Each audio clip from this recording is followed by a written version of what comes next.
اعوذ باللہ السمیع العلیم من الشیطان الرجیم من حمزہ ونفخہ ونفسہ بسم اللہ الرحمن الرحیم ربی یسر ولا تعسر وتمم بالخیر ربی زدنی علما وَلَقَدْ كُنْتُمْ تَمَنَّوْنَ الْمَوْتَ مِنْ قَبْلِ أَنْ تَلْقَوْهُ فَقَدْ رَأَيْتُمُوهُ وَأَنْتُمْ تَنْظُرُونَ وَمَا مُحَمَّدٌ إِلَّا رَسُولٌ قَدْ خَلَتْ مِنْ قَبْلِهِ الرُّسُلُ أَفَإِنْ مَاتَ أَوْ قُتِلَ انقلبتم على أعقابكم ومن ينقلب على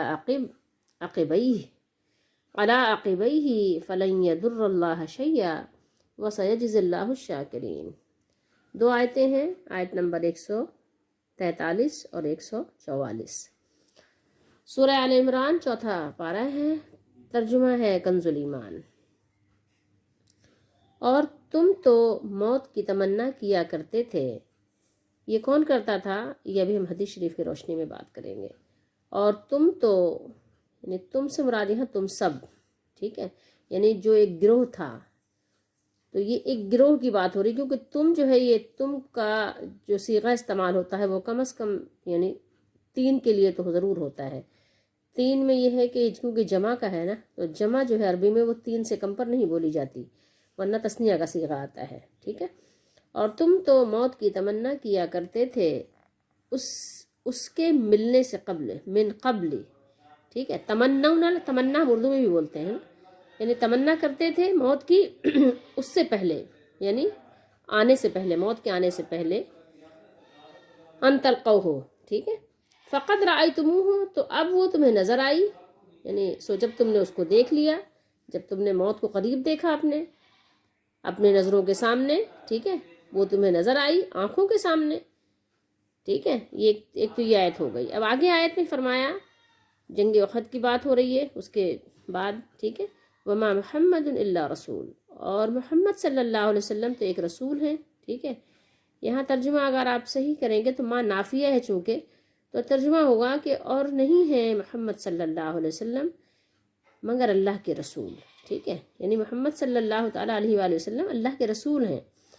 ایسا نہیں ہے کہ وہ ہمیشہ جئیں گے، دنیا میں ہمیشہ نہیں رہیں گے، وہ اللہ نہیں ہے، الہی صفات نہیں ہے آپ صلی اللہ علیہ وسلم کے اندر کہ وہ ہمیشہ دنیا میں رہیں، بلکہ وہ ایک رسول ہیں اللہ کے۔ اللہ حرف استثناء ہے اور پھر اس کے بعد رسول کا ذکر آیا ہے، ٹھیک ہے۔ اور محمد تو ایک رسول ہیں، یہ ترجمہ یہاں پر بالکل بھی صحیح نہیں ہے، بلکہ کنز الایمان میں آپ کو اکثر جگہ پہ، اور بہت سے لوگوں نے ترجمے میں بہت زیادہ یعنی آگے پیچھے کیے ہیں معاملات، تو اور نہیں ہے محمد صلی اللہ علیہ وسلم مگر یا صرف یا سوائے اللہ کے ایک رسول ہیں، ٹھیک ہے۔ رسول کی وجہ سے بنے گا ایک رسول، ٹھیک ہے۔ قد خلت، ان سے پہلے اور رسول ہو چکے، ٹھیک ہے، یعنی آپ سے پہلے، رسول کی جمع رسول ہے، یعنی آپ من قبل ہی رسول، آپ سے پہلے بہت سے رسول تشریف لائے ہیں، ٹھیک ہے۔ تو اگر یہاں ترجمہ ہے تو کیا اگر وہ انتقال فرمائیں، ٹھیک ہے، یہاں ترجمہ ہے نا، یہاں عربی صیغہ کیا ہے، او قتلا انقلبتم، ٹھیک ہے، یعنی قتلا یہ مجہول کا صیغہ ہے، یعنی آپ صلی اللہ علیہ وسلم شہید کر دیے جائیں کافروں کے ہاتھوں، ٹھیک ہے۔ تو کیا اگر وہ انتقال فرمائیں یا شہید ہوں، ٹھیک ہے۔ ماتا ہے ترجمہ، ایک تو ماتا صیغہ ہے، ماتا کا مطلب آپ جانتے ہیں یہ ماتا مواتا سے ہے، جیسے ہم اردو میں موت بولتے ہیں، اور قتلا قتل سے جیسے ہم بولتے ہیں، صیغہ چونکہ قتلا اس لیے نہیں ہے کہ یہ وہ معروف ہوتا ہے، قتلا قتل کیا اس ایک مرد نے، اور قتلا قتل کیا گیا وہ ایک، ٹھیک ہے، تو یہ تھوڑا سا فرق ہے۔ تو اس لیے ماتا یعنی آپ صلی اللہ علیہ وسلم یعنی انتقال کر جائیں، یا آپ صلی اللہ علیہ وسلم شہید ہو جائیں، ٹھیک ہے۔ اچھا، عربی میں ظاہر ہے یہ اس طرح کے ادب آداب نہیں ہوتے جس طرح ہمیں اردو میں ادب آداب سکھائے جاتے ہیں۔ اچھا، قلب دل کو کہتے ہیں الٹ پلٹ ہونا، یعنی پلٹ جانا، لوٹ جانا، تو تم الٹے پاؤں پھر جاؤ گے، یعنی لوٹ جاؤ گے، کیا مطلب، یعنی تم کفر کی طرف پھر لوٹ جاؤ گے۔ اگر نبی کریم صلی اللہ تعالیٰ علیہ وآلہ وسلم آپ دنیا سے تشریف لے جائیں طبعی طور پر، یعنی آپ اگر انتقال فرمائیں، یا آپ صلی اللہ تعالیٰ علیہ وآلہ وسلم شہید کر دیے جائیں، تو کیا تم لوگ پھر نعوذ باللہ استغفر اللہ کفر کی طرف پلٹ جاؤ گے، ٹھیک ہے۔ تو اللہ نے فرمایا من یعنی جو بھی، اور جو ینقلب، اور جو الٹے پاؤں یعنی پلٹ جائے، علی عقبیہ جو پلٹ جائے، یعنی دین سے واپس ہو کر پھر کفر اختیار کر لے، کفر میں لوٹ جائے، تو اللہ نے فرمایا تو جو الٹے پاؤں یہاں پھرے گا اللہ کا کچھ نقصان نہ کرے گا. یہ ترجمہ یہاں پہ فلائیں یعنی ہرگز اللہ تعالیٰ کا کچھ وہ ضرر اللہ تعالیٰ کو نہیں پہنچا سکتا. دین اسلام کو یعنی کسی کے کافر ہونے سے دین اسلام کو کوئی نقصان نہیں پہنچے گا. اور اللہ کے تو بہت سے بندے نا, اللہ کو کون کیا نقصان پہنچائے گا. فلن یضر اللہ شیئا یعنی اللہ کو کچھ ذرا بھی نقصان نہیں کرے گا. اور ان قریب اللہ شکر والوں کو صلا دے گا. وسیجزی اللہ الشاکرین. سین جو ہے نا ان قریب یعنی بہت جلدی کا معنی دیتا ہے, یعنی بہت جلد اللہ تعالیٰ شاکرین کو اچھی جزا, اچھا صلہ, اچھا بدلہ عطا فرمائے گا. یہ بخاری شریف ہے. بخاری شریف حدیث شریف دیکھ لیجئے. حدیث نمبر ہے 3024. کتاب الجہاد ہے.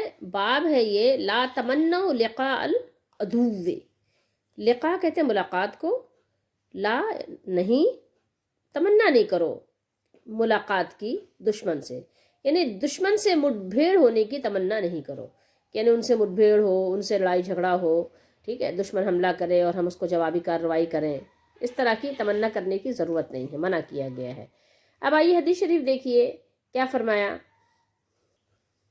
اسحاق فزاریوں سے چلتے ہیں, انہوں نے بیان کیا کہ ان سے موسیٰ بن عقبہ نے بیان کیا کہ مجھ سے عمر بن عبید اللہ کے غلام سالم ابو نظر نے بیان کیا کہ میں عمر بن عبید اللہ کا منشی تھا. سالم نے بیان کیا کہ جب وہ خوارج سے لڑنے کے لیے روانہ ہوئی تو انہیں عبداللہ بن ابی اوفا رضی اللہ تعالیٰ عنہ کا خط ملا. میں نے اسے پڑھا تو اس میں انہوں نے لکھا تھا کہ رسول کریم صلی اللہ علیہ وسلم نے ایک لڑائی کے موقع پر انتظار کیا, پھر جب سورج ڈھل گیا. تو اس حدیث شریف کا باقی حصہ جو ہے 2025 میں ہے. تو آپ صلی اللہ علیہ وسلم نے لوگوں کو خطاب کرتے ہوئے فرمایا, اے لوگو, دشمن سے لڑائی بھڑائی کی تمنا نہ کرو بلکہ اللہ تعالیٰ سے سلامتی مانگو. ہمیں بار بار جگہ جگہ حکم دیا گیا عافیت و سلامتی مانگنے کا, ٹھیک ہے. کبھی بھی مشکل مت مانگے, کبھی بھی انصاف مت مانگے اللہ سے کہ اللہ تعالیٰ انصاف کر, کیونکہ آپ کو نہیں پتا کہ اللہ کا انصاف ہوگا تو آپ پر کیا گزرے گی.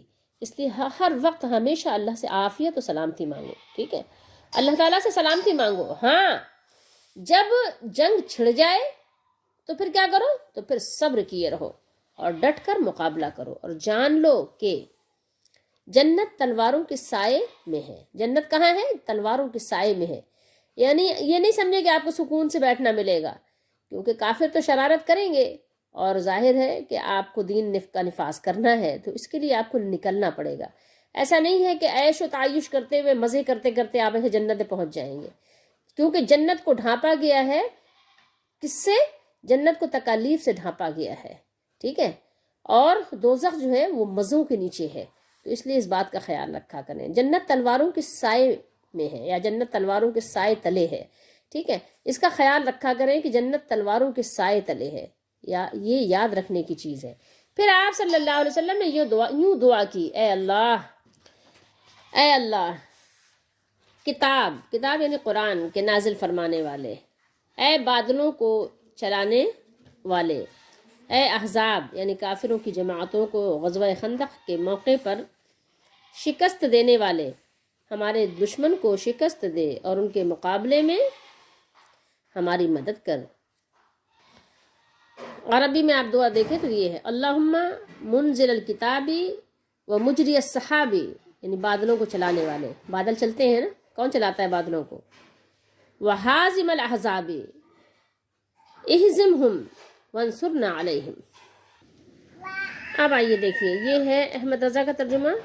اس کے بعد ان کی جو انہی کے اس میں جو نعیم الدین مراد آبادی نے جو حاشیہ لکھا ہے انہی کا حاشیہ دکھاتے ہیں اسی کے ضمن میں. دیکھیے یہ 254 ہے حاشیہ نمبر, اور 255 پر ہم آپ کو دکھائیں گے. 255 پہ انہوں نے دیا ہوگا, 255. آئیے دیکھتے ہیں. دیکھیے 255 ہے شان نزول. کیا بتا رہے ہیں؟ شان نزول. جب شہدائے بدر کے درجے اور مرتبے اور ان پر اللہ تعالیٰ کے انعام و احسان بیان فرمائے گئے تو جو مسلمان وہاں حاضر نہ تھے انہیں حسرت ہوئی اور انہوں نے آرزو کی کہ کاش کسی جہاد میں انہیں حاضری میسر آئے اور شہادت کے درجات ملے، انہی لوگوں نے حضور سید عالم صلی اللہ علیہ وآلہ وسلم سے احد پر جانے کے لیے اصرار کیا تھا۔ ان کے حق میں یہ آیت نازل ہوئی، اور رسولوں کی بعثت کا مقصود رسالت کی تبلیغ اور حجت کا لازم کر دینا ہے، نہ کہ اپنی قوم کے درمیان ہمیشہ موجود رہنا۔ یہ دونوں کا میں نے حاشیہ آپ کو سنا دیا۔ ایک تو یہ کہ آپ صلی اللہ علیہ وسلم کے بارے میں کہ آپ اللہ کے رسول ہیں، تو آپ ہمیشہ دنیا میں رہنے نہیں آئے ہیں، اور دوسرا یہ کہ اس کا شان نزول کہ جو لوگ جنگ بدر میں وہ نہیں ہوئے تھے، شریک نہیں ہوئے تھے، انہوں نے یہ یعنی ایک خواہش ظاہر کی تھی کہ اگر یعنی کوئی اور جنگ ہو تو ہم بھی جو ہے شریک ہوں اور اسی طریقے سے شہادت یا غازی ہونے کا مرتبہ حاصل کریں، تو اللہ تعالیٰ کا انعام و اکرام ہمارے لیے بھی ایسے ہی ہو جیسے کہ شہدائے بدر کے لیے ہوا۔ تو یہ اس کا شان نزول بتایا ہے۔ اب آئیے ہم دوسرے قرآن میں ضیاء القرآن میں بھی دیکھ لیتے ہیں انہوں نے کیا لکھا ہے۔ جنگ احد میں، یہ ضیاء القرآن ہے پیر محمد کرم شاہ الازہری کا بریلوی، انہوں نے کیا لکھا ہے وہ بھی دیکھ لیجئے۔ جنگ احد میں جب خالد رضی اللہ تعالیٰ عنہ نے درہ کو خالی پا کر مسلمانوں پر پیچھے سے حملہ کر دیا، اس ناگہانی حملے سے خوف و ہراس کی لہر دوڑ گئی، ٹھیک ہے۔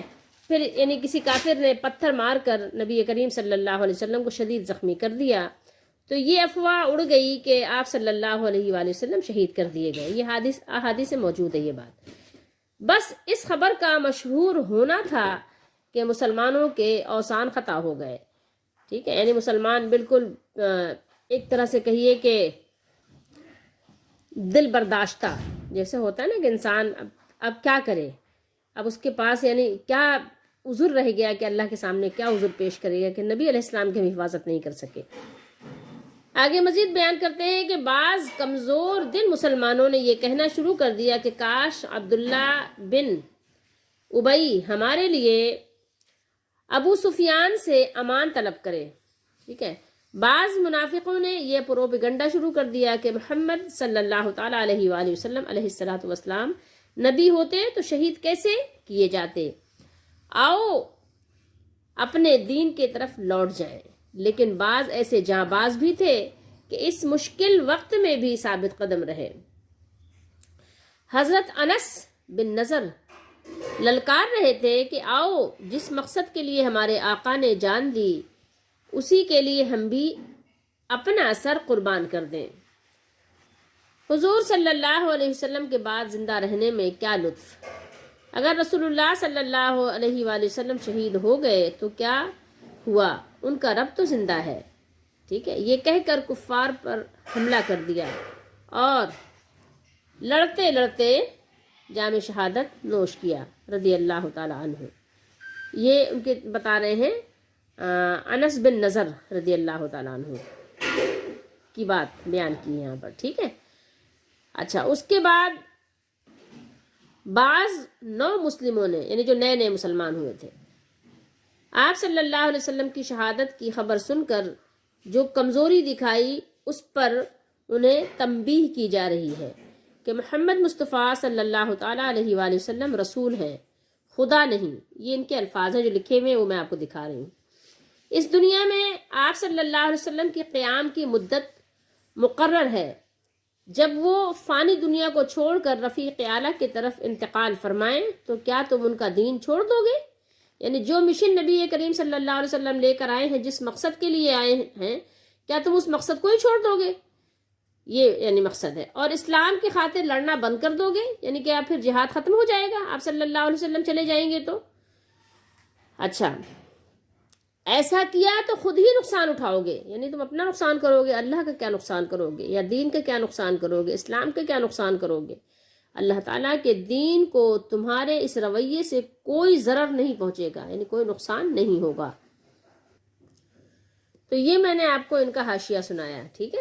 اب آپ آگے چلیے، پھر ہم آیت کی طرف لوٹ کر آئے ہیں۔ وَلَقَدْ كُنْتُمْ تَمَنَّوْنَ الْمَوْتَ مِنْ قَبْلِ أَنْ تَلْقَوْهُ فَقَدْ رَأَيْتُمُوهُ وَأَنْتُمْ تَنْظُرُونَ۔ موت ایک ایسی چیز ہے کہ انسان کتنا ہی مضبوط کیوں نہ ہو، اس کے نام سے کہ اگر پتہ چل جائے کہ میری موت کا وقت آ گیا ہے تو بڑے بڑوں کا دل ہل جاتا ہے۔ باتیں کرنا اور ہے، اور موت آنے سے پہلے صحت مند ہونے کی حالت میں موت کا تذکرہ کرنا اور ہے۔ اور اب جب آپ وہ تلواروں کی چمک دیکھ رہے ہوں کہ تلواریں چمک رہی ہیں، دشمن للکار رہا ہے، اور کفار جو ہے سفارہ ہیں، ہر طرح کے اسلحوں سے لیس ہیں، اور تلواریں جو ہے وہ چمک رہی ہیں، اور نیزے وہ یعنی ان کی جو ہے آپ دیکھیں تو بھرمار ہے، تو اب آپ ایسی حالت میں تصور کر سکتے ہیں، ایسے وقت میں آپ صحابہ کرام رضی اللہ تعالیٰ عنہم کے حوصلوں کو سلام پیش کریں کہ کیسے ان کے حوصلے تھے کہ ایسے وقت میں بھی وہ اپنی جان کو لیے حاضر تھے اور اپنی جانیں قربان کی۔ انہوں نے یہ بات بھی نہیں کہ انہوں نے قربان نہیں کی، قربان کی، اس کے باوجود بھی مالک الملک ان کو کیا فرما رہا ہے؟ آپ ذرا آیات پہ غور کیجئے کہ آپ دیکھیں کہ مالک الملک ان کے لیے کیا فرما رہا ہے۔ اور تم تو آرزو کرتے تھے یعنی زور و شور سے موت کے لیے تیار تھے، شہادت کے لیے تیار تھے، لیکن آج ایسے وقت میں کہ جب ہر طرف سے دشمنوں نے گھیرا ہوا ہے، اور نبی کریم صلی اللہ تعالیٰ علیہ وآلہ وسلم کے بارے میں یہ افواہ بھی شیطان نے اڑا دی ہے کہ آپ شہید کر دیے گئے ہیں، کیونکہ آپ کے ہی ہم شکل تھے حضرت مصعب بن عمیر غالباً ان کا نام تھا، وہ شہید ہو گئے تھے۔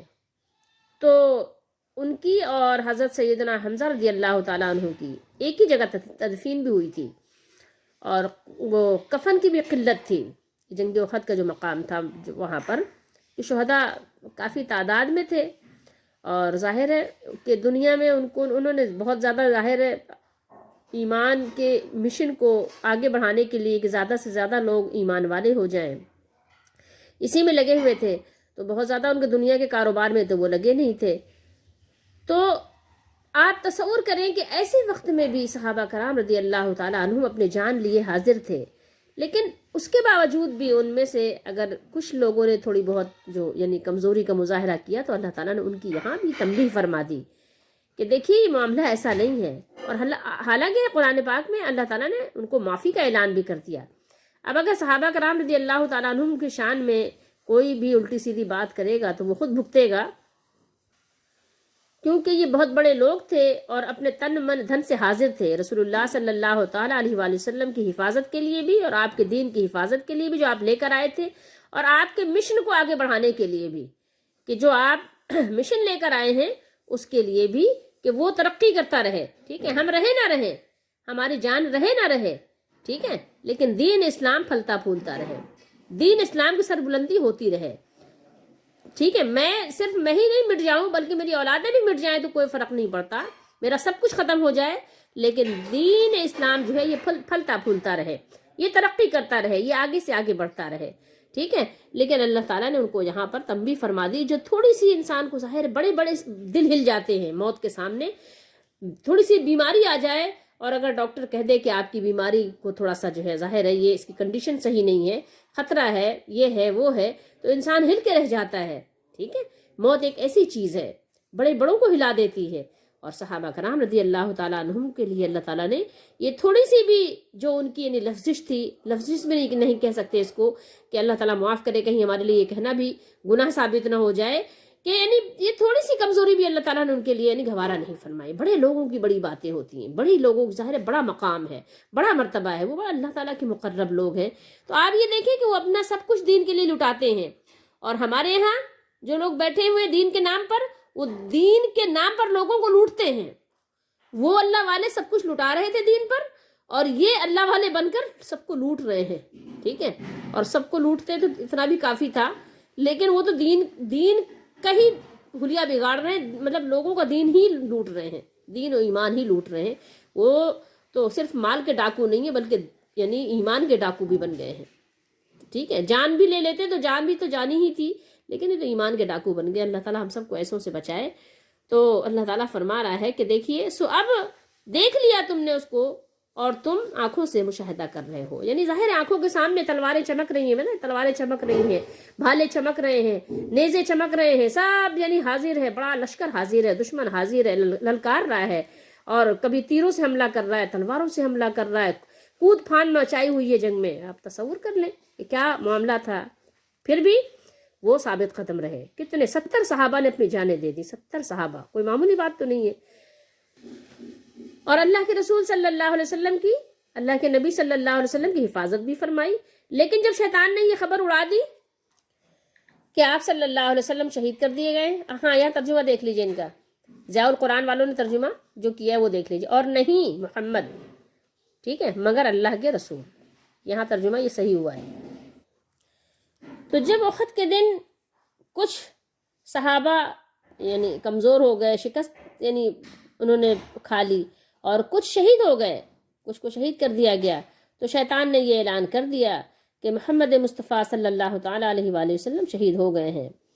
تو اب یہ جس کا نام ابن ابی قمیہ وغیرہ تھا، جو بھی تھا بہرحال اس کا نام، تو اس نے کیا کیا، اس نے مشرکوں کے پاس آ کر کہا، وہ کہنے لگا میں نے محمد صلی اللہ تعالیٰ علیہ وآلہ وسلم کو شہید کیا ہے. تو بہت سے لوگوں کے دلوں میں یہ بات اتر گئی اور انہیں یقین ہو گیا کہ واقعی رسول اللہ صلی اللہ تعالیٰ علیہ وآلہ وسلم شہید ہو گئے ہیں. اور انہوں نے خیال کیا کہ ایسا کچھ بعید بھی نہیں، کیونکہ اللہ تعالیٰ نے بیان فرمایا ہے کہ بہت سے انبیاء کرام علیہ السلام کو شہید کر دیا گیا تھا، قرآن میں ہے نا. اس افواہ کی وجہ سے مسلمانوں میں بہت کمزوری واقع ہو گئی، ظاہر ہے، اور میدان جہاد میں جنگ کے لیے جو جذبہ، جو ہمت چاہیے ہوتی ہے، اس میں بھی ظاہر ہے کہ کمزوری واقع ہو گئی. تو اسی سلسلے میں اللہ تعالیٰ نے اپنے رسول صلی اللہ تعالیٰ علیہ وآلہ وسلم پر یہ آیت کریمہ نازل فرمائی، وما محمد الا رسول قد خلت من قبلہ الرسل. اور محمد صلی اللہ تعالیٰ علیہ وآلہ وسلم تو صرف اللہ تعالیٰ کے رسول ہیں، پیغمبر ہیں، اور ان سے پہلے بھی بہت سے پیغمبر، بہت سے رسول گزر چکے ہیں. یعنی نبوت اور رسالت اور جواز شہادت میں وہ آپ کے لیے اسوہ ہیں. ٹھیک ہے، تو جو لوگ کمزوری میں مبتلا ہوئے اس سلسلے میں، ان کی تردید کرتے ہوئے اللہ تعالیٰ نے فرمایا أَفَإِن مَاتَ أَوْ قُتِلَ انقلبتم عَلَىٰ أَعْقَابِكُمْ. بھلا اگر انہیں یعنی موت آ جائے، ٹھیک ہے، موت کا وقت آ جائے، یا انتقال کا وقت آ جائے، انتقال ہو جائے، یا آپ صلی اللہ علیہ وسلم کو شہید کر دیا جائے، تو تم الٹے پاؤں پھر جاؤ گے دین سے، پھر جو ہے واپس چلے جاؤ گے. وَمَن يَنْقَلِبْ عَلَىٰ عَقِبَيْهِ فَلَن يَضُرَّ اللَّهَ شَيْئًا وَسَيَجْزِي اللَّهُ الشَّاكِرِينَ. اور جو الٹے پاؤں پھر جائے گا تو اللہ کا کچھ بھی نقصان نہیں کرے گا. وہ اللہ کا کیا نقصان کر سکتا ہے؟ اللہ کا کیا نقصان کرے گا اگر وہ کوئی دین سے پھر جائے. اور اللہ شکر گزاروں کو عنقریب بڑا ثواب دے گا، بہت اچھا اجر دے گا. یعنی ان کو جو اس کی اطاعت بجا لائیں گے، ٹھیک ہے، اس کے دین کی خاطر جہاد کریں گے اور اس کے رسول صلی اللہ علیہ وسلم کی اتباع کریں گے، چاہے آپ صلی اللہ تعالیٰ علیہ وآلہ وسلم دنیا میں تشریف فرما ہوں یا وفات پا جائیں، ہر صورت میں، ٹھیک ہے، اللہ تعالیٰ ان کو بہترین بدلہ اور صلہ دے گا. کیونکہ وہ جس مقصد کے لیے اللہ نے نبی علیہ السلام کو بھیجا ہے، اس نے اس مقصد کو کیا کیا؟ باقی رکھا، اور اس مقصد کے لیے وہ اپنا کام کرتا رہا، اس مقصد کو آگے بڑھاتا رہا. یعنی جو اس کو ڈیوٹی دی گئی، جو اس کو ذمہ داری دی گئی، جو اللہ کے نبی اس کو ذمہ داری اور ڈیوٹی دے کے گئے اللہ کے بتائے سے، تو وہ اس کو بجا لاتا رہا. تو اللہ تعالیٰ شکر گزاروں کا شکر ضائع نہیں کرے گا، ان کے صلے کو ضائع نہیں کرے گا، بلکہ ان کو بہترین صلہ دے گا اور بہت جلد دے گا. دینے میں بھی اس دیر نہیں لگائے گا کہ ہاں ٹال مٹول کرے. دنیا والے دینے میں دیر لگاتے ہیں، کسی کا حق دینے میں بڑی تاخیر سے کام لیتے ہیں، لیکن اللہ تعالیٰ فوری طور پر دینے والا ہے، وہ بالکل بھی تاخیر نہیں کرے گا. اور اس آیت کے بارے میں ہم آپ کو تھوڑا سا بتائیں کہ صحاح اور سنن اور دیگر کتب اسلام سے یعنی متعدد سندوں سے جو کہ تواتر کی حد تک کو یعنی پہنچ کر قطعیت اور علم یقینی کا فائدہ دیتی ہیں، ثابت ہے. اور شیخین جن کو ہم کہتے ہیں حضرت ابو بکر اور حضرت عمر رضی اللہ تعالیٰ عنہما کی مسندوں میں بھی اس کو ذکر کیا ہے کہ حضرت ابو بکر صدیق رضی اللہ تعالیٰ عنہ نے اس آیت کریمہ کی اس وقت تلاوت کی تھی جب رسول اللہ صلی اللہ تعالیٰ علیہ وآلہ وسلم یعنی دنیا سے انتقال فرما چکے. ٹھیک ہے، جب آپ نے دنیا سے انتقال فرمایا تو امام بخاری نے حضرت عائشہ صدیقہ رضی اللہ تعالیٰ عنہ کی روایت کو بیان کیا ہے کہ حضرت ابو بکر صدیق رضی اللہ تعالیٰ عنہ کہاں تھے؟ مقام سخ میں اپنی رہائش سے گھوڑے پر تشریف لائے اور گھوڑے سے اتر کر مسجد میں آ گئے. لوگوں سے کوئی بات نہیں کی اور حضرت عائشہ صدیقہ رضی اللہ تعالیٰ عنہ کے پاس چلے گئے اور رسول اللہ صلی اللہ تعالیٰ علیہ وآلہ وسلم کا قصد کیا. اس وقت آپ کو دھاری دار ہیبری کپڑے سے ڈھانپا ہوا تھا. حضرت صدیق اکبر رضی اللہ تعالیٰ عنہ نے آپ صلی اللہ علیہ وآلہ وسلم کے چہرے اقدس سے کپڑے کو ہٹایا، آپ پر جھک گئے اور بوسہ دیا. پیشانی پر نے بوسہ دیا جھک کر، ظاہر پیشانی پر بوسہ آپ کیسے دیں گے، اور رونے لگ گئے اور کہا میرے ماں باپ آپ پر قربان، اللہ کی قسم اللہ آپ پر دو موتوں کو جمع نہیں فرمائے گا. جو موت آپ کے لیے لکھ دی گئی تھی وہ آپ پر وارد ہو چکی ہے. ٹھیک ہے، آپ دیکھ سکتے ہیں کتاب الجنائز میں یہ حدیث نمبر 1241 1242 پر بھی ہے، اور میں نے آپ کو بتایا کہ یہ حدیث تواتر کو پہنچتی ہے. اور یہ حدیث میں نے آپ کو سنا دی، یعنی اس کا ترجمہ، اور دوسری حدیث بھی آپ دیکھ لیجئے، یہ بھی آپ کو ہم دکھا دیتے ہیں تاکہ آپ کو اندازہ ہو. تو لوگ جو رسول اللہ صلی اللہ علیہ وسلم کے بارے میں بات کرتے ہیں کہ آپ صلی اللہ علیہ وآلہ وسلم حیات ہیں اور دنیاوی حیات وہ پیش کرتے ہیں، تو ان کو ان سب چیزوں کے بارے میں سوچنا چاہیے. اس لیے سوچنا چاہیے کہ کیا ان کی محبت ابو بکر صدیق رضی اللہ تعالیٰ عنہ سے بڑھ کر تو نہیں ہو گئی؟ صحابہ کرام رضی اللہ تعالیٰ عنہ میں بھی سب سے بڑا مقام و مرتبہ ابو بکر صدیق رضی اللہ تعالیٰ عنہ کو ہی دیا جاتا تھا. تو یہ بہت یعنی بزرگ صحابی ہیں اور صحابہ میں بھی ان کا مقام و مرتبہ بہت بلند و بالا ہے. تو یہ حدیث آپ کے سامنے ہے، دیکھ لیجئے اور پھر اس کے بعد آپ خود فیصلہ کیجئے کہ ابو بکر صدیق رضی اللہ تعالیٰ عنہ نے کیا الفاظ استعمال فرمائے. وہ وقت ایسا وقت تھا اور ہونا بھی چاہیے. دیکھیے آپ اور میں تو اس قدر یعنی بے صبرے اور کہنا چاہیے جذباتی لوگ ہیں کہ ہمارے ہاں تو ظاہر ہے ہمارے اپنے گھر میں اگر کہ کوئی ہمارا پیارا چلا جائے تو ہم کئی دن غم مناتے ہیں اور ہمیں بہت دکھ ہوتا ہے. اللہ کے نبی کو تو آپ کیا ہی مقام و مرتبہ ہے. ظاہر ہے آپ تصور کر سکتے ہیں کہ اس سے بڑھ کر تو کسی سے محبت کا حق بھی نہیں ہے. سب سے زیادہ محبت ہمیں کس سے کرنی ہے؟ اللہ کے نبی سے کرنی ہے. اپنی جان سے بڑھ کر بھی محبت اللہ کے نبی کا حق ہے، اور یہی اللہ کا حکم ہے، اور اللہ کا حکم سب سے پہلے ہے. لیکن اس وقت ایسے وقت میں حضرت عمر رضی اللہ تعالیٰ عنہ بھی یعنی اپنے آپ پر ضبط نہیں رکھ پا رہے تھے. ان کا حال بھی حال سے بے حال تھا. حضرت عمر رضی اللہ تعالیٰ عنہ بھی ایسے وقت میں تلوار لہرا رہے تھے، اور آپ نے فرمایا بھی، حدیث میں بھی ہے، آپ فرما رہے تھے کہ بس میرا یہی گمان تھا کہ غالباً آپ صلی اللہ علیہ وسلم جیسے معراج پر گئے تھے نا، ایسے ہی آپ گئے ہیں اور آپ پھر واپس آ جائیں گے. لیکن ایسا نہیں تھا. دیکھیں حضرت عمر رضی اللہ تعالیٰ عنہ کو ابو بکر صدیق رضی اللہ تعالیٰ عنہ نے کہا تھا کہ آپ بیٹھ جائیے، لیکن عمر رضی اللہ تعالیٰ عنہ نے یعنی اس وقت بالکل یعنی ان کو اندازہ نہیں ہو سکا. تو ابو بکر صدیق رضی اللہ تعالیٰ عنہ نے کیا کیا؟ یہ دیکھیں الفاظ کیا، اجلس کس نے کہا تھا؟ ابو بکر صدیق رضی اللہ تعالیٰ عنہ نے. لیکن کیا کیا کہ وہ بیٹھے نہیں. وَتَرَكُوا، تو آپ نے چھوڑ دیا ان کو. ابو بکر صدیق رضی اللہ تعالیٰ عنہ نے، حالانکہ آپ بھی غم سے بھرے ہوئے تھے، بالکل اتنا بڑا غم تھا کہ اب اس سے بڑا کوئی اور غم ہو نہیں سکتا انسان کے لیے. کسی کے جیتے جی اس سے بڑا کوئی غم نہیں ہو سکتا کہ اس کی زندگی میں نبی علیہ الصلوۃ والسلام انتقال فرما جائیں. وَتَرَكُوا، لیکن انہوں نے چھوڑ دیا عمر رضی اللہ تعالیٰ عنہ کو. دیکھیں الفاظ، فقال، پھر فرمایا، اما بعد. ٹھیک ہے، یعنی اللہ تعالیٰ کی تعریف کے بعد کیا بات ہے؟ فرمایا فمن کان منکم یعبد محمدا، تم میں سے جو کوئی بھی ایسا تھا کہ وہ عبادت کرتا تھا محمد صلی اللہ علیہ وسلم کی.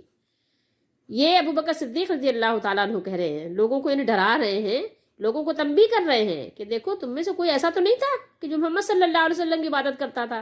محمد صلی اللہ علیہ وسلم اپنی عبادت کروانے تو نہیں آئے تھے کہ کوئی ان کی عبادت کرے. تو فرمایا کہ تم میں سے جو ایسا کرتا تھا، حالانکہ کون صحابہ میں سے کون کرتا تھا محمد صلی اللہ علیہ وسلم کی عبادت؟ کوئی بھی نہیں کرتا تھا. لیکن تنبیہ، بطور تنبیہ حضرت ابو بکر صدیق رضی اللہ تعالیٰ عنہ نے یہ الفاظ ادا فرمائے کہ فمن کان منکم یعبد محمدا فَإِنَّ مُحَمَّدًا، تو سو بے شک محمد صلی اللہ علیہ وسلم قد ماتا، تحقیق کے ساتھ یہ بات کہی جاتی ہے کہ آپ انتقال فرما گئے. یہ ابو بکر صدیق رضی اللہ تعالیٰ عنہ کے الفاظ ہیں، اور یہ تواتر کو حدیث پہنچتی ہے. اس کے علاوہ یہ الفاظ ام المومنین اما عائشہ صدیقہ رضی اللہ تعالیٰ عنہ نے بھی ادا فرمائے ہیں. ماتا اور وفات کا لفظ ہی صحابہ نے استعمال فرمائے ہیں. تو اب آپ دیکھیے، اور پھر آگے فرمایا ومن کانا یعبد اللہ، اور جو اللہ کی عبادت کرتا ہے، جو کرتا تھا، جو کرے گا، فإن اللہ حی لا یموت، اللہ تعالیٰ زندہ ہے، اسے موت نہیں آئے گی. یہ الفاظ ہیں ابو بکر صدیق رضی اللہ تعالیٰ عنہ کے. یعنی جس کو یہ گمان تھا کہ محمد صلی اللہ علیہ وسلم ہمیشہ رہیں گے، تو اس کو تو معلوم ہونا چاہیے کہ آپ صلی اللہ تعالیٰ علیہ وآلہ وسلم پر یہ ایک دن تو ایسا آنا ہی تھا. یعنی ایک دن تو آپ صلی اللہ تعالیٰ علیہ وآلہ وسلم کو دنیا سے جانا ہی تھا. ایک دن اب ہمارے جیتے جی آ گیا یا ہمارے بعد آتا، لیکن ایک دن تو یہ ہر ایک پر آنا ہی ہے، اور وہ نبی علیہ السلام پر بھی آنا ہے. یعنی موت تو اللہ تعالیٰ نے ہر ایک کے لیے لکھی ہے، وہ ہر ایک پر آنی ہے. اب آئیے ہم آپ کو اس کو ترجمہ سنا دیتے ہیں. اس کے راوی کون ہیں؟ ابو سلمہ ہیں. انہوں نے کہا ابن عباس رضی اللہ تعالیٰ عنہما نے خبر دی کہ حضرت ابو بکر صدیق رضی اللہ تعالیٰ عنہ جب باہر تشریف لائے تو حضرت عمر رضی اللہ تعالیٰ عنہ اس وقت لوگوں سے کچھ باتیں کر رہے تھے. ٹھیک ہے، حضرت صدیق اکبر رضی اللہ تعالیٰ عنہ نے فرمایا کہ بیٹھ جاؤ، لیکن حضرت عمر رضی اللہ تعالیٰ عنہ نہیں مانے، بیٹھے نہیں. پھر دوبارہ آپ نے بیٹھنے کے لیے کہا، لیکن حضرت عمر رضی اللہ تعالیٰ عنہ نہیں مانے. آخر حضرت ابو بکر صدیق رضی اللہ تعالیٰ عنہ نے کلمہ شہادت پڑھا تو تمام مجمع آپ کی طرف متوجہ ہو گیا. ٹھیک ہے، جیسے آپ نے کلمہ شہادت پڑھا لوگ سمجھ گئے کہ حضرت ابو بکر صدیق رضی اللہ تعالیٰ عنہ مخاطب کر رہے ہیں، اور حضرت عمر رضی اللہ تعالیٰ عنہ کو چھوڑ دیا. آپ نے فرمایا اما بعد، اگر کوئی شخص تم میں سے محمد صلی اللہ علیہ وسلم کی عبادت کرتا تھا تو اسے معلوم ہونا چاہیے کہ محمد صلی اللہ تعالیٰ علیہ وآلہ وسلم کی وفات ہو چکی ہے. اور اگر کوئی اللہ کی عبادت کرتا ہے تو اللہ باقی رہنے والا ہے، وہ کبھی مرنے والا نہیں. اللہ پاک نے فرمایا ہے محمد صلی اللہ علیہ وسلم صرف اللہ کے رسول ہیں، اور بہت سے رسول اس سے پہلے بھی گزر چکے ہیں. ٹھیک ہے، الشاکرین تک، یعنی وہاں تک آپ نے یہ آیت تلاوت کی. اللہ کی قسم کہ ایسا معلوم ہوا کہ حضرت ابو بکر رضی اللہ تعالیٰ عنہ کی آیت کی تلاوت سے پہلے جیسے معلوم ہی نہ تھا کہ یہ آیت بھی اللہ پاک نے قرآن مجید میں اتاری ہے. یعنی صحابہ رضی اللہ تعالیٰ عنہ، حضرت عمر رضی اللہ تعالیٰ عنہ خود فرماتے ہیں کہ ایسا لگا کہ جیسے یہ آیت آج ہی یعنی نازل ہوئی، آج ہی ہم نے سنی ہے. اب تمام صحابہ رضی اللہ تعالیٰ عنہ نے سیکھ لی، پھر تو ہر شخص کی زبان پر یہی آیت تھی وما محمد الا رسول قد خلت من قبلہ الرسل. یہ ہر صحابی یعنی یہی آیت تلاوت فرما رہا تھا. تو یہ بات نہیں تھی کہ ابھی صحابہ کا غم ختم ہو گیا، بلکہ غم تو تھا لیکن صبر آ گیا. سب کو صبر آ گیا کہ اللہ تعالیٰ نے ایسا فرمایا ہے، ایسا ہونا تھا، ایسا ہونا ہے، ایسا ہوا، تو ہم نے صبر کرنا ہے. ٹھیک ہے، اب آگے کے منازل دیکھنے، آگے کا مشن جو ہے وہ دیکھنا ہے، اس کو کیسے آگے بڑھانا ہے. ٹھیک ہے، آپ نے سمجھ لیا، دیکھ لیا. اور یہی نہیں، میں آپ کو کتنی احادیث سناؤں، بے شمار احادیث مبارکہ ہیں، بخاری، مسلم اور تمام، مطلب کتنی میں بتاؤں آپ کو کہ احادیث مبارکہ ہیں کتابوں میں. بہرحال تو تمام صحابہ نے بے ساختہ اسی آیت مبارکہ کی تلاوت شروع کر دی، اور سب یہ آیت تلاوت کرنے لگ گئے. حضرت سعید بن مسیب رضی اللہ تعالیٰ عنہ سے روایت ہے، بخاری شریف میں ہے، کتاب المغازی میں ہے. انہوں نے بیان کیا کہ حضرت عمر رضی اللہ تعالیٰ عنہ نے فرمایا کہ اللہ کی قسم، میں نے جب حضرت ابو بکر صدیق رضی اللہ تعالیٰ عنہ سے اس آیت کی تلاوت سنی تو میں کھڑے کا کھڑے رہ گیا، میرے پاؤں مجھے اٹھا نہیں رہے تھے، حتیٰ کہ میں گر گیا. یعنی ایک طرف تو غم تھا بے انتہا، اور دوسری طرف جب یہ سنی آیت تو یعنی بالکل جیسے کہ ہوتا ہے نا کہ انسان نڈھال ہو جائے، یہ حال تھا. اب اس آیت مبارکہ کی ایک حکمت یہ بھی دیکھیے کہ جب جنگ احد میں یہ خبر اڑ گئی کہ آپ صلی اللہ علیہ وآلہ وسلم شہید ہوئے تو اللہ تعالیٰ نے یہ آیت مبارکہ نازل فرما دی، حالانکہ وہ افواہ غلط تھی. تو اب آپ صلی اللہ تعالیٰ علیہ وآلہ وسلم کے بارے میں جب صحابہ کو پتہ چلا کہ آپ تو ماشاءاللہ سے حیات ہیں اور یہ خبر غلط ہے، اور جب اللہ تعالیٰ نے آپ پر یہ آیت مبارکہ نازل فرما دی تو اب جو ہے جو صحابہ کرام یعنی غم سے نڈھال ہو گئے تھے ان کو حوصلہ مل گیا. اور پھر یعنی جو سچ مچ کا جب آپ صلی اللہ تعالیٰ علیہ وآلہ وسلم کا انتقال فرمانا تھا تو اس وقت پھر یہ آیت مبارکہ سے صحابہ کرام کو ڈھارس ملی. ہوا بھی یہی کہ پھر صدیق اکبر رضی اللہ تعالیٰ عنہ نے جب یہ آیت سنائی تو صحابہ کرام رضی اللہ تعالیٰ عنہم اپنے آپ کو انہوں نے سنبھالا اور وہ سنبھل گئے. ٹھیک ہے، پھر انہوں نے بہت صبر و ضبط کا مظاہرہ بھی کیا. یہی نہیں، آپ صلی اللہ تعالیٰ علیہ وآلہ وسلم کو پھر غسل بھی دیا، پھر آپ صلی اللہ علیہ وسلم کو کفن بھی پہنایا، پھر آپ صلی اللہ تعالیٰ علیہ وآلہ وسلم کی قبر مبارک بھی کھودی گئی، پھر آپ صلی اللہ تعالیٰ علیہ وآلہ وسلم کو قبر مبارک میں لٹایا بھی گیا، پھر آپ صلی اللہ تعالیٰ علیہ وآلہ وسلم کی قبر پر ظاہر ہے وہ سل رکھ کر اور پھر اس کو جو ہے بند بھی کیا گیا. تو اب آپ یہ ساری چیزیں سوچئے، ذرا اپنے ذہن میں لے کر آئیے. یہ سارے معاملات ہوئے، سارے معمولات ہوئے. تو اب جو لوگ یہ کہتے ہیں کہ رسول اللہ صلی اللہ تعالیٰ علیہ وآلہ وسلم ہم جہاں چاہتے ہیں وہ تشریف لے آتے ہیں، ہماری ملاقات ہوتی ہے، تو صحابہ رضی اللہ تعالیٰ عنہم کو اس بات کا غم پھر ہونا ہی نہیں چاہیے تھا کہ جب آپ صلی اللہ تعالیٰ علیہ وآلہ وسلم کی قبر مبارک میں رکھنے کے ساتھ ہی فوراً حیات آپ کو مل گئی اور اب آپ جہاں چاہیں تشریف لے آئیں. تو جب آپ عام امتیوں کے گھر تشریف لا رہے ہیں، ان سے ملاقات کر رہے ہیں، ان کی حال خیریت پوچھ رہے ہیں، ان سے ہاتھ ملا رہے ہیں، تو صحابہ رضی اللہ تعالیٰ عنہم تو بدرجہ اولا اس بات کا حق رکھتے تھے کہ رسول اللہ صلی اللہ علیہ وآلہ وسلم ان کے پاس آتے، ان سے ہاتھ ملاتے، ان سے خیریت پوچھتے، ان سے ملاقات کرتے، ان کے غم کو ہلکا کرتے. لیکن یہ سب باتیں کیا ہیں؟ انتہائی فضول باتیں ہیں، بے بنیاد باتیں ہیں. آپ صلی اللہ تعالیٰ علیہ وآلہ وسلم حیات ہیں لیکن اپنے رب کے پاس حیات ہیں. ٹھیک ہے، ورنہ اللہ تعالیٰ نے یہ بات نعوذ باللہ کوئی کہانی نہیں سنائی کہ آپ صلی اللہ علیہ وآلہ وسلم انتقال فرما جائیں. افائم ماتا او قتل انقلبتم، یہاں تو اگر کا لفظ ہے کیونکہ وہ افواہ غلط تھی، لیکن بات یہ ہے کہ کیا حقیقتاً جب اگر ایسا ہو جائے جیسا کہ ہوا پھر تو کیا تم پلٹ جاؤ گے؟ سوچو، کیا تم پلٹ جاؤ گے؟ تم پھر یہی غم ہی مناتے رہو گے، تم آگے کچھ نہیں کرو گے. تو اب آپ بتائیے کہ جن لوگوں نے اس طرح کا عقیدہ گڑھا ہے وہ کس قدر غلط عقیدے پر ہیں کہ آپ صلی اللہ تعالیٰ علیہ وآلہ وسلم آتے جاتے ہیں، تشریف لاتے ہیں، اور مطلب کیا کیا لوگوں نے عقیدے بنائے ہوئے ہیں. قرآن کے خلاف عقیدہ ان کا ہے کہ نہیں ہے؟ قرآن کے خلاف عقیدہ بنا کر پھر کیا کوئی مسلمان رہ جاتا ہے کیا؟ اور جو مسلمان کی کیٹیگری میں باؤنڈری وال میں نہیں آتا تو وہ کہاں جاتا ہے؟ لازمی بات ہے کہ کافروں کی باؤنڈری وال میں ہوتا ہے. وہ اسلام اور کفر کے علاوہ بیچ میں کوئی دیوار نہیں. بیچ میں اگر کوئی ہوتا ہے تو وہ منافق ہوتا ہے، اور منافق کا مقام کافر سے بھی نیچا درجہ ہے. لیکن یہ آیات مبارکہ ان کے لیے ہیں، ان کے سمجھنے سمجھانے کے لیے جو سمجھنا چاہتے ہیں، جو راہ حق پر آنا چاہتے ہیں. جو راہ حق پر آنا ہی نہیں چاہتے ان کے لیے کیا ہے؟ ان کے لیے تو کچھ بھی نہیں ہے. ان کے لیے تو حدیث میں ہے کہ وہ قرآن پڑھیں گے تم سے زیادہ لیکن حلق کے نیچے نہیں اترے گا. آج دیکھیں کتنی قرآن خوانی ہوتی ہے. کسی کا انتقال ہو بھر جائے بس، کسی کا گھر بنے تو قرآن خوانی کر رہے ہیں، اور کوئی محفل ہو تو قرآن خوانی کر رہے ہیں، کوئی دکان کھولی ہے تو قرآن خوانی کر رہے ہیں، لیکن قرآن سے کوئی واقفیت نہیں ہے، قرآن جانتے ہی نہیں ہے. ٹھیک ہے، کسی کا انتقال ہو جائے تو قرآن پہ قرآن پڑھے جا رہے ہیں. اللہ کے نبی نے فرمایا قرآن پڑھیں گے حلق سے نیچے نہیں اترے گا. ان کی نماز تمہاری نمازوں سے زیادہ ہوگی، یعنی وہ خوب نوافل پڑھیں گے. پڑھ رہے ہیں آپ، دیکھیں نا کتنی جماعتیں ایسی ہیں خوب نفل پڑھ رہے ہیں، دے دھڑا دھڑ نفل پڑھ رہے ہیں. اور یہی نہیں، قافلے جا رہے ہیں، تبلیغ ہو رہی ہے، 3 دن 3 روزہ قافلہ اور سہ روزہ کا قافلہ، 1 ہفتے کا قافلہ، 12 دن کا قافلہ، 10 دن کا قافلہ، 40 دن کا چلہ. ٹھیک ہے، سال بھر کا قافلہ جا رہا ہے. اپنے گھر کی تو تبلیغ کر لو، اپنی آپ تو کر لو یار پہلے. ٹھیک ہے، اتنے قافلے جا رہے ہیں، اتنے قرآن پڑھے، فلاں کے انتقال میں 40 قرآن پڑھے گئے، فلاں کے اس میں تو پتہ نہیں 100 قرآن پڑھے گئے، فلاں جگہ فلاں مدرسے میں اس کے لیے اتنے قرآن پڑھے گئے، اتنے قرآن پڑھے گئے. حلق سے نیچے نہیں اترے گا. قرآن پڑھیں گے حلق سے نیچے نہیں اترے گا.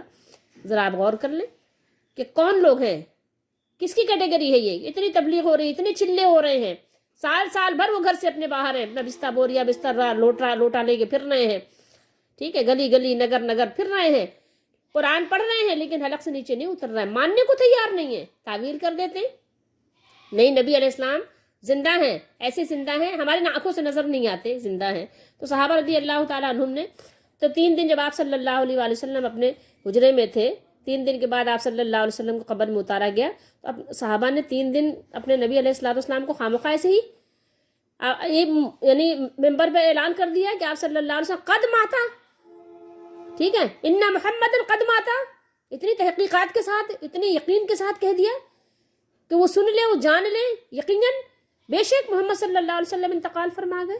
اعلان کر دیا ممبر پہ کھڑے ہو کر صحابہ نے، اور تمام صحابہ نے تصدیق سبت مخر کر دی، مان لی اس بات کو.